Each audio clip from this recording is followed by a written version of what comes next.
I'm so glad it's the 3rd. All right, could you please rise and join me in the Pledge of Allegiance?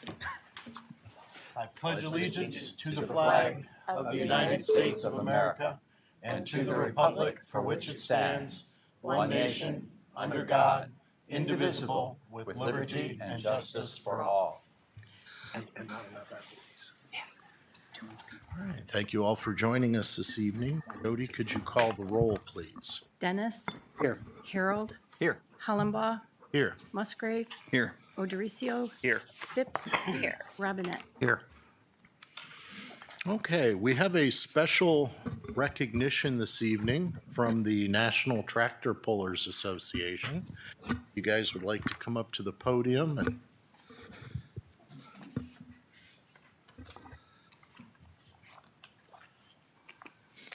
We would like to give this appreciation award presented to the City of Bowling Green in recognition of your generous contribution, support, and participation of the 57th National Tractor Pulling Championships.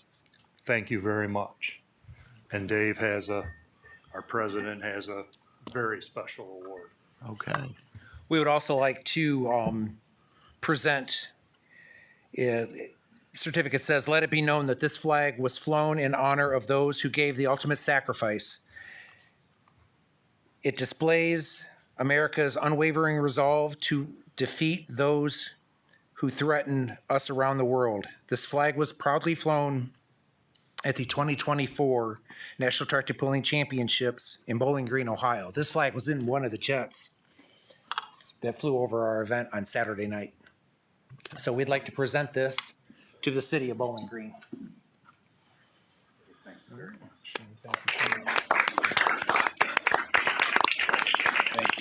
Thank you, Mr. Mayor.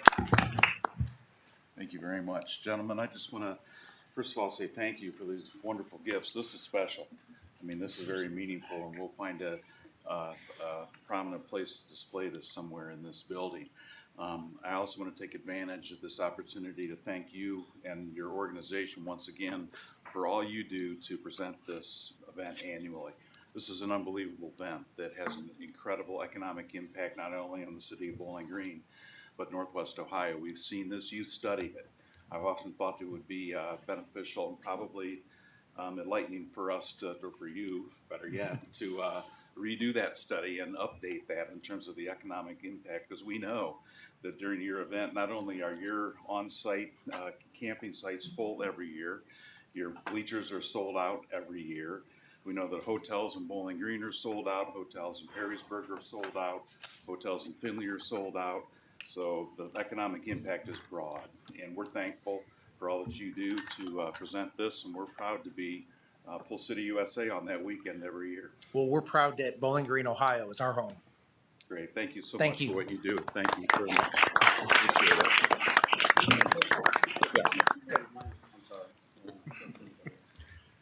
Can you hold that one for me? Thank you for doing this. Appreciate it very much. Thank you. Good, thank you guys. Mayor, thank Appreciate you. it very much. Thank you, everybody. Yeah, thank you very much. Absolutely, thank you. Okay. The minutes from our meeting on February 18th were distributed for everyone's perusal. Are there any additions or corrections to the minutes? Hearing none, do I have a motion to approve? So moved. Okay. Seconded. Okay. All in favor, say aye. Aye. Opposed, same sign. Thank you. Correspondence. Jody, do we have correspondence? We do. The financial, the financial budget summary report for the month of January 2025 was received and distributed to council prior to this evening's meeting and is noted for the record. Received from the Ohio Division of Liquor Control was an application for a C1, C2 liquor permit for Quick Trip Corp., DBA QT 7101, southwest corner of East Wooster and South Dunbridge. Records were requested. And finally, distributed prior to the meeting from the Park and Recreation Department is the 2025 fee document for council approval. Fees adjusted were admission fees to the BG Pool and Water Park and registration fees for programs and events. Okay. That's it. Do I have a motion to accept the fee document? So moved. Second. All in favor, say aye. Aye. Okay, pose same sign. Thank you. Lobby visitations. Do we have anyone signed up for lobby visitations this evening? We do not. Brings us to the introduction of new legislation. Mr. President, Ms. Phipps, Mr. President, Mr. Robinette. from the Finance Committee, I have two ordinances. First, an ordinance providing supplemental and/or amending appropriations for the current expenses and other expenditures of the city of Bowling Green, Ohio during the fiscal year beginning January 1, 2025 and ending December 31st, 2025. And an ordinance amending and adopting Chapter 33 of the codified ordinances of the city of Bowling Green, Ohio regarding employment policies. Mr. President, Ms. Phipps. from the Planning, Zoning, and Economic Development Committee, I have an ordinance accepting easement for right-of-way purposes from Dayspring Assembly of God, and another resolution establishing a temporary moratorium on vape and smoke establishments or shops within the city of Bowling Green.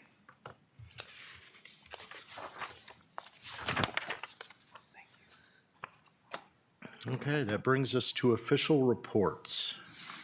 Mr. Mayor.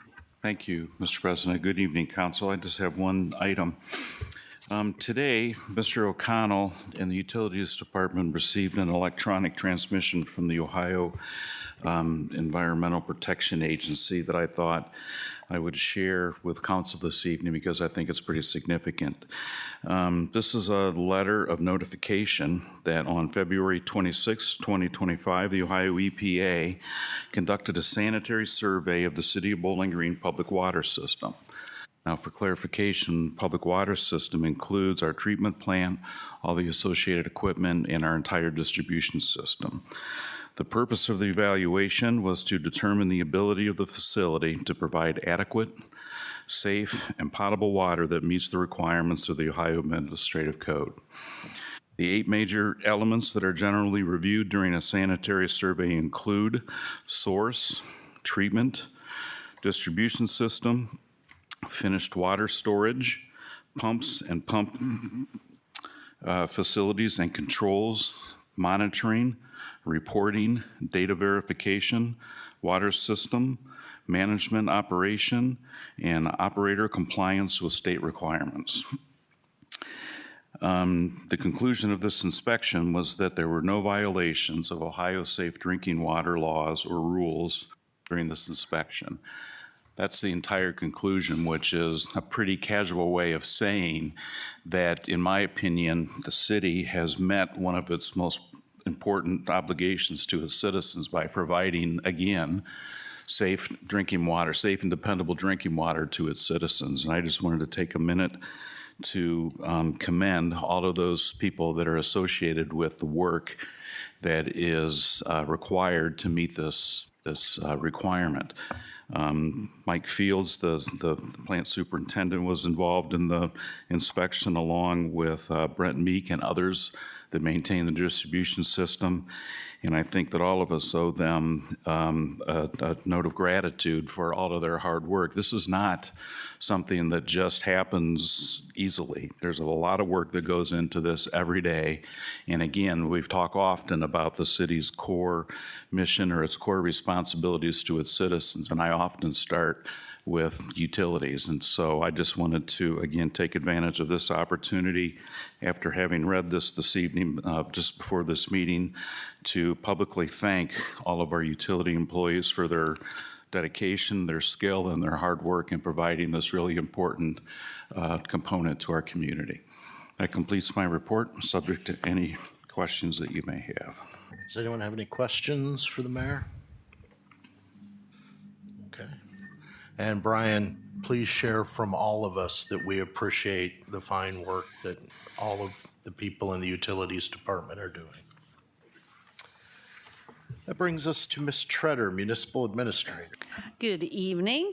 Tonight, Kristen Otley, our Parks and Recreation Director, is joining with us to give you some information in close of last year in anticipation of our busy summer ahead. Before I hand it over to Kristen, any questions for me? Does anyone have any questions for Ms. Treader this evening? Okay. All right, Kristen, take it away. All right. Hello.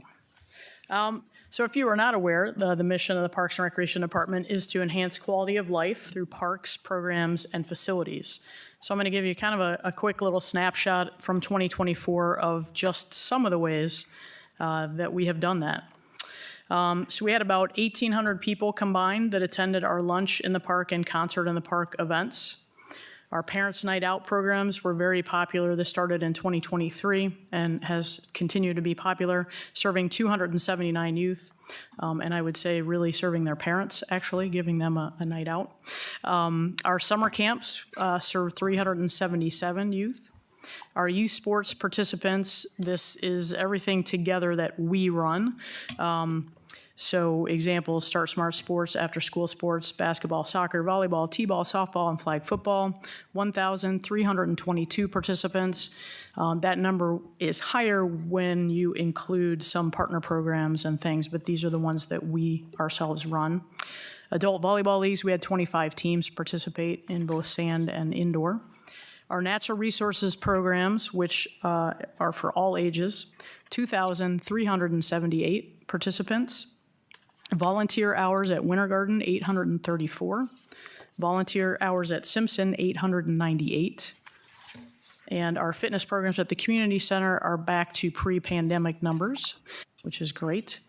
We had 359 shelter rentals in 2024. Of course, when shelters aren't rented, people use them. These were just when they were intentionally rented. And then the stat that you've all been waiting for, I try to have a fun one and I mix it up every year. It's usually concessions. So we're looking at freeze pops this year. 1,946 freeze pops were sold last summer at the pool concession stand. Those sell for 25 cents, and I'm pretty sure that they were 25 cents when I started working here in 1997. We have not raised that. So pretty exciting. Josh put this together for me. I didn't do the math, but I'm going to trust it. So if you were to stack up, assuming each freeze pop is about 10 inches long, the total length of all freeze pops sold would be 16,217 inches, or about 1,351 feet. This is taller than the Empire State Building. So we sell a lot of freeze pops. And I would have brought you some tonight, but I didn't think the new council room could really want some freeze pops in there. So see me in the summer. I'll make it up. And of course, we have 11 parks totaling almost 400 acres, open 365 days a year. That's just a snapshot because Lori told me not to go too long. But those are just some of the ways that we daily are fulfilling that mission. So coming to this year, currently, Simpson Garden Park, just today, we replaced the Peace Garden Bridge that was starting to wear because that garden's like 16 years old, believe it or not. The Children's Garden refresh is almost complete. We will notify you of a celebration very soon. And we have a new sculpture arriving around Earth Day in Simpson. So also keep your eyes peeled for a celebration of that. As Lori mentioned, we have right now a lot of spring programs underway or starting soon, and summer is just around the corner with lots of planning. Watch for that summer brochure in early April. Our Brown Bag Music Series is currently underway, and I left you a little packet there. Sorry, no freeze pops, but some good information. And there is a flyer on that. That's a fantastic partnership with BGS College of Musical Arts that we've been doing for many years, and folks in the community really appreciate. Of course, we are excited for the pickleball court projects to start soon. I'm sure that you've heard about that. And just kind of a heads up, our current master plan goes through 2026, so we will begin the planning for that next 5-year plan this year. Please stay tuned for that. We'll be sharing information on the different surveys and community meetings. Also in that packet, I gave you a new facility brochure that covers all of our facilities and shelters, a new community center brochure, and then our foundation trustees, right at the end of last year, put together a nice estate planning piece, and those have gone out to the places where that makes sense to have those in the community.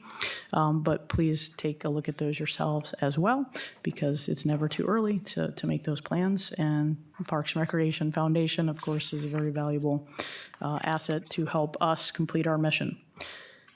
And that is all that I have. Again, Lori threatened me to be quick, so if you have any questions, I can certainly answer those as well. She didn't really threaten me, I'm just kidding.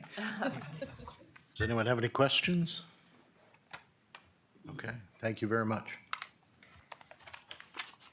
City Attorney, Mr. Brown. Good evening, council. No report. Anyone have any questions for Mr. Brown this evening? Okay. Public Infrastructure Director, Mr. O'Connell. Good evening. Last week, Jim O'Neill and I traveled to Washington, D.C. for the APPA, which is American Public Power Association legislative rally. And so every year we go to D.C. for a couple days and try to meet with our elected representatives down there, representatives and senators. And did get a chance to meet with Representative Latta and Senators Houston and Marino, talk about public power issues that we have back home that they can help us out with, or at least be aware of on the federal level where we can be impacted. We really emphasized 4 main topics: reliability, affordability, permitting, and tax-exempt financing, and the importance of that when it comes to doing local projects here in the city of BG and other municipalities.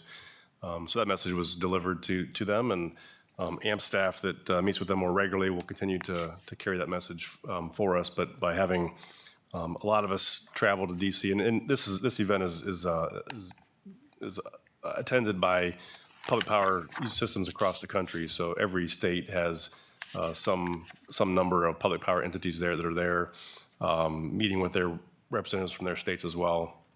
So it's not just Ohio members that go during this trip. So it's a national public power group that travels to DC at that time.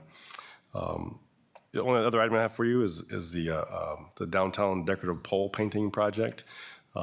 We have that bid document ready, and that'll be getting out for bid or advertising here this month, with hopefully a bid opening at the end of March. The idea being that the work would be completed over the spring and summertime. I think the completion date is scheduled for August 22nd. Try to get it done before students get back and before some of the festivals occurred in the downtown area. But this would clean up a lot of the decorative poles that are on Main Street and some of the side streets as well.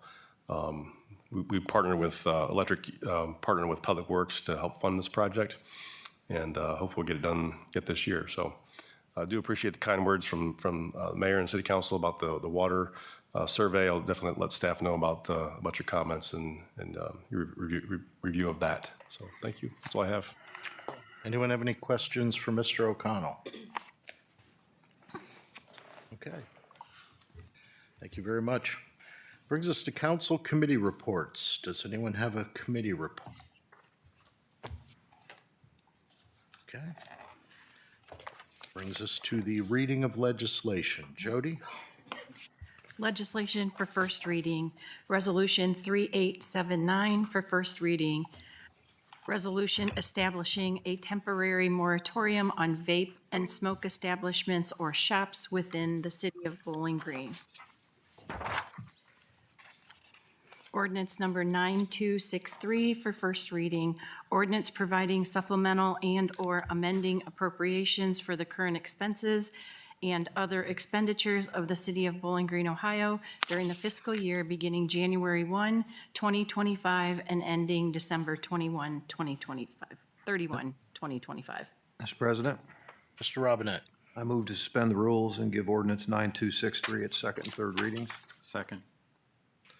Properly moved and seconded. Jody?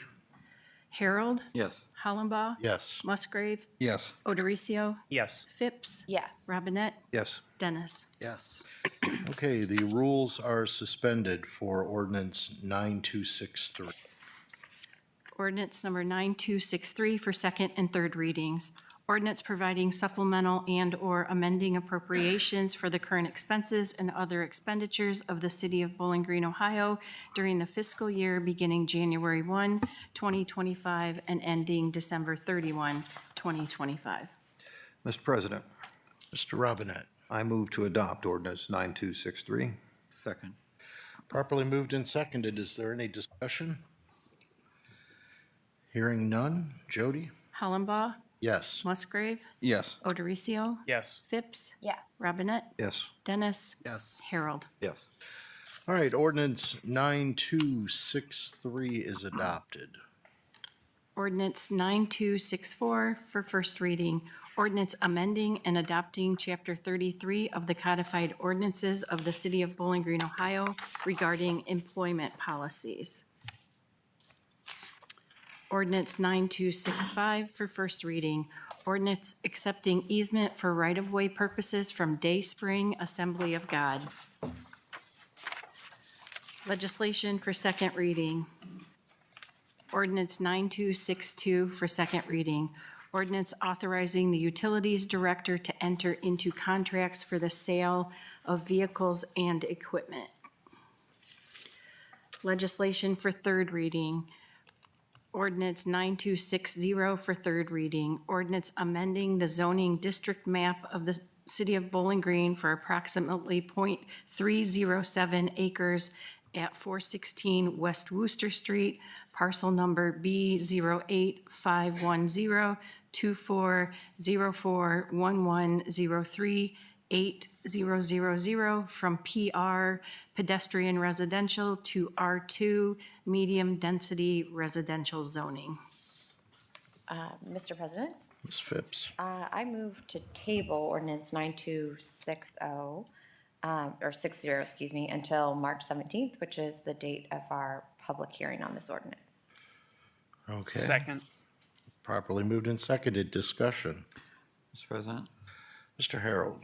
there's an argument that could be made to table it until April 7th instead of March 17th. And at the risk of oversimplifying, if we, there's four possibilities. If we table it from March 17th, we have the public hearing on March 17th, and there are no surprises and no, and everyone is based off of their intense study of the issue as well as the additional input from the public hearing.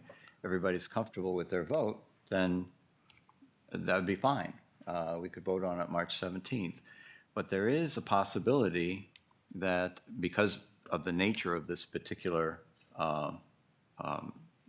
rezoning, that there may be some information that we get at the public hearing that might make it more comfortable for us to digest the information, maybe do further research, and then vote on it on April 7th.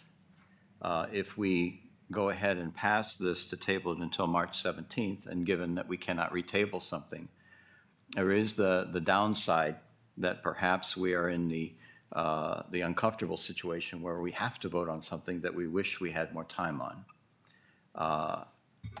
An alternative would be to table till April 7th. If we table it till April 7th, and it turns out that there's no new information or any deep need for us to do further investigation, then the downside of that option is that we may be ready to vote on March 17th, but would have to then therefore wait till April 7th. But on the other hand, to me, the most unsavory situation would be if we do want more time and don't have it. So if we table it until April 7th, then we'll definitely have plenty of time. The advantage there is that the most unsavory possibility is mitigated. However, the downside is it takes us a few more weeks to actually get to the point of voting on it. And so, of those four possibilities, we have two possible decisions: table it till March 17th or table it until April 7th. So I wanted to bring that up and see what the will of the rest of the council was to determine whether I should move to amend the date. Has anybody talked to the homeowner about what impact, if any, that would have on the construction timeline? I have not. I think the answer is no. Any other conversation along this line as to whether people feel comfortable rendering a decision on this the same day as the hearing or not? I think keeping it to March 17th is fine, me personally. Everyone will be here, and there will be a hearing for concerns, so. Any other discussion? Okay. Sounds like people are comfortable with the 17th. Yeah. Okay. So no more discussion. The motion was to table ordinance 9260 to Monday, March 17th. And it has been moved and seconded. Jody? Musgrave, Yes. Odericio, Yes. Phipps, Yes. Robinette, Yes. Dennis, Yes. Harold, Sure, yes. Hollenbaugh. Sure, also yes. Okay. So ordinance 9260 is tabled to March 17th. So just a reminder at this point that there will be a public hearing on this matter at 5:30 PM in council chambers on St. Patrick's Day. So wear your green. Is there any other business to come before council? Hearing none, do I have a motion to adjourn? So moved. Second. Properly moved and seconded. All in favor say aye. Aye. Opposed, same sign. We are adjourned. Thank you very much.